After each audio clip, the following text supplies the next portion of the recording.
Welcome to robo inventor.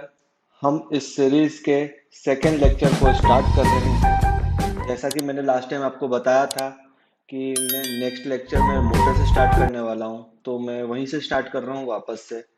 तो जैसा कि आपको पता है, मोटर दो तरीके के होते हैं। एक होता है एसी मोटर और एक होता है डीसी मोटर। ठीक है। एसी मोटर आप लोगों ने देखा है, आपके घर में जो पानी भरने की जो मोटर होती है जिससे हम घर के ऊपर टंकी को भरते हैं, वो एसी मोटर्स हैं, सबमर्सिबल मोटर्स। ठीक है। डीसी मोटर्स चार तरीके के होते हैं जो नॉर्मली हम रोबोटिक्स में यूज करते हैं। उसमें आप लोगों ने किसी चीज का नाम जरूर सुना होगा।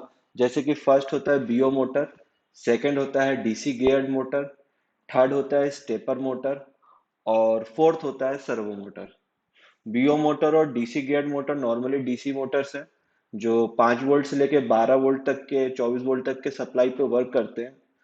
और बीओ मोटर्स येलो कलर का मोटर्स होता है नॉर्मली। और डीसी गियर मोटर्स में गियर असेंबली होते हैं जिससे वो मोटर्स मूव होते हैं।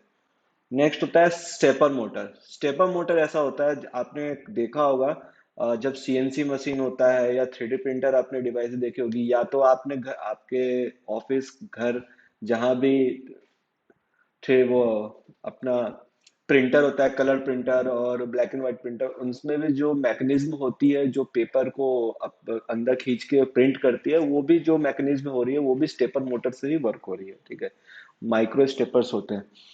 नेक्स्ट होता है सर्वो मोटर्स। सर्वो मोटर्स का बेसिकली जो फंक्शनलिटी है वो ऐसा है कि जो सर्वो मोटर है वो 0 से 180 डिग्री का मूव करता है और 180 डिग्री से जीरो मूव करता है। दो तरीके के वैरायटी आते हैं, एक 0 से 180 चलने वाले आते हैं, 360 चलने वाले भी सर्वो मोटर्स आते हैं। आप सर्वो मोटर्स को किसी भी प्रोजेक्ट में यूज कर सकते हैं। जैसे कि आप कोई ह्यूमनॉइड रोबोट का हैंड बना रहे हैं, उसके पैर बना रहे हैं वैसा, या कहीं टॉल के लिए आपको गेट ओपन क्लोज करना है वैसा, या आप कहीं डस्टबिन, स्मार्ट डस्टबिन बना रहे हैं तो डस्टबिन का जो बॉक्स है ऊपर का जो पैनल है वो खोलने के लिए सर्वो मोटर यूज कर सकते हैं। ऐसे बहुत सारे जगहों पे आप उसको यूज कर सकते हैं। ठीक है। नेक्स्ट मैं आपको बताता हूँ, जो हमने स्टार्ट किया था डीसी मोटर, उसमें हमने आपको बताया था कि बीओ मोटर्स और डीसी गेट मोटर्स, तो जो उसके कनेक्शंस होते हैं, जैसे हमने ऑर्डिनो से आपको पहले से रिलेट करा चुका हूँ, तो जो जो उसके कनेक्शन होते हैं आपके स्क्रीन पे भी दिख रहे हैं आपको। ठीक है। तो जैसे कि आपको मैं बता दूं इसमें कुछ चीजें। ये जो आप देख पा रहे हो, ये है 9 वोल्ट की बैटरी। ठीक है। 9 वोल्ट की भी बैटरी आप दे सकते हैं। आप चाहे तो 12 वोल्ट की भी सप्लाई दे सकते हैं, आपकी जितना अच्छा आप उतना दे सकते हैं। ठीक है। उसके बाद ये वाला जो साइड है आपका, ये साइड है मोटर, ये डीसी मोटर है। यही मोटर डीसी गियर्ड मोटर और डीसी बीओ मोटर दोनों में वर्क होता है। ठीक है। ये आपका ऑर्डिनो यूनो है जो आप देख पा रहे हैं। ठीक है।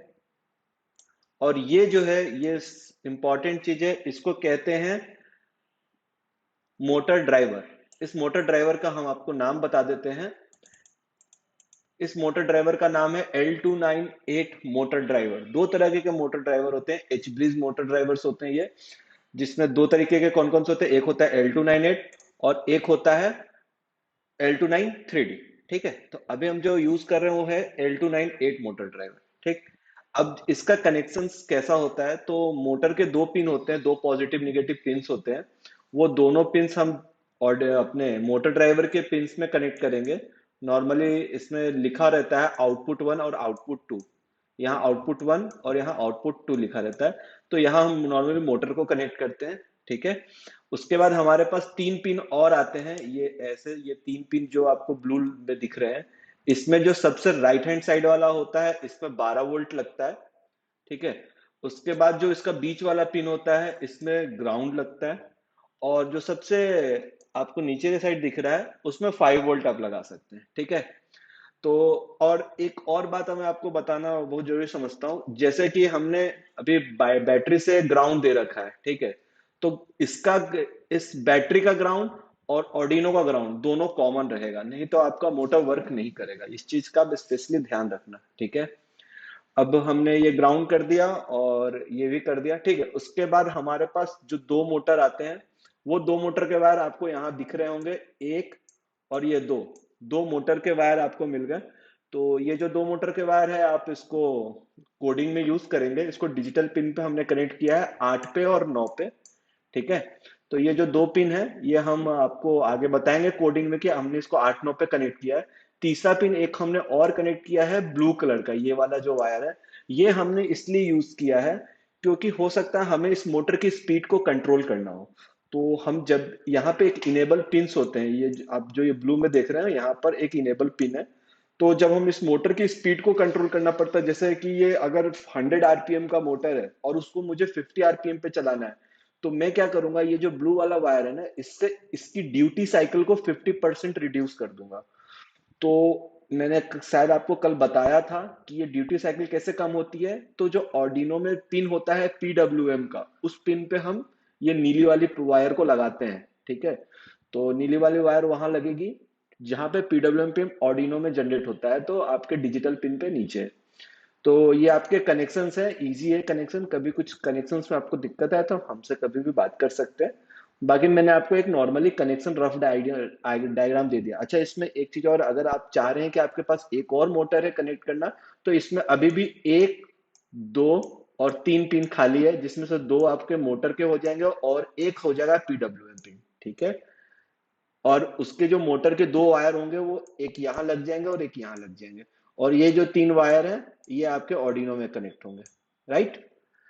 तो अब मैं ऐसा समझ रहा हूँ कि आप लोगों को कनेक्शन थोड़ा सा समझ में आ गया होगा। तो हम इस कनेक्शन को आगे बढ़ते हैं, तो हम इसके आगे अब इसकी कोडिंग पे आते हैं, ठीक है। तो अभी हम देख लीजिए हमने कोडिंग क्या कर रखा है, 8 9 और 10।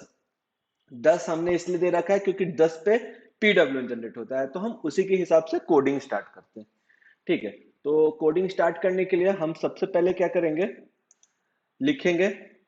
मैंने कल भी बताया था, सबसे पहले दो चीजें लिखते हैं, void setup function bracket curly braces inter, और उसके जस्ट नीचे लिखते हैं वॉइड लूप। ये दोनों हमने लिख लिया। अब आपको एक बात पता है कि वॉइड सेटअप में क्या लिखा जाता है और वॉइड लूप में क्या लिखा जाता है। तो वॉइड सेटअप में हम सबसे पहले कनेक्शन लिखेंगे जो हमने ऑर्डिनो में मोटर ड्राइवर से जो लाए। तो फर्स्ट पिन मोड लिखेंगे हम, सॉरी, फर्स्ट पिन मोड हम लिखेंगे, हमने 8 पे दिया है तो 8 लिखेंगे। और मोटर के लिए आउटपुट होता है, जैसा कल हमने एलईडी में किया था, तो मोटर के लिए हम आउटपुट यूज करेंगे, ठीक है। एक और पिन था हमारे पास, तो उसके लिए भी लिखेंगे,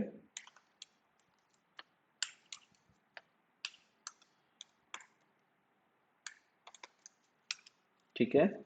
और एक पिन और था हमारे पास जिससे हम पीडब्ल्यूएम जनरेट कर रहे थे, तो हम लिखेंगे वापस से पिन मोड। ये वाला पीडब्ल्यूएम के लिए है, तो 10 कॉमा, इसके लिए भी हम सेम आउटपुट ही लिखेंगे, बस इसके आगे मैं कमेंट कर देता हूँ, इस डबल स्लैश से कमेंट होता है, तो मैं इससे कमेंट कर देता हूँ कि ये पीडब्ल्यूएम पिन है, ठीक है, आपके याद रखने के लिए। अब देखिए, जैसे अब हमें मोटर को क्या करना है, या तो फॉरवर्ड घुमाना है या तो बैकवर्ड घुमाना है। तो सिंपल सा कोड होता है, डिजिटल राइट ही करते हैं हम, जैसा हमने एलईडी के लिए किया था। डिजिटल राइट 8 कॉमा हाई, उसके बाद हम लिखेंगे डिजिटल राइट 9 कॉमा लो।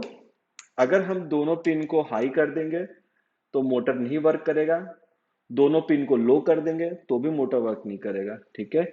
अगर हम एक को हाई और एक को लो करेंगे तो मोटर क्लॉकवाइज चलेगा, और फिर 8 वाले को लो और 9 वाले को हाई कर देंगे तो मोटर एंटी क्लॉक चलेगा, ठीक है।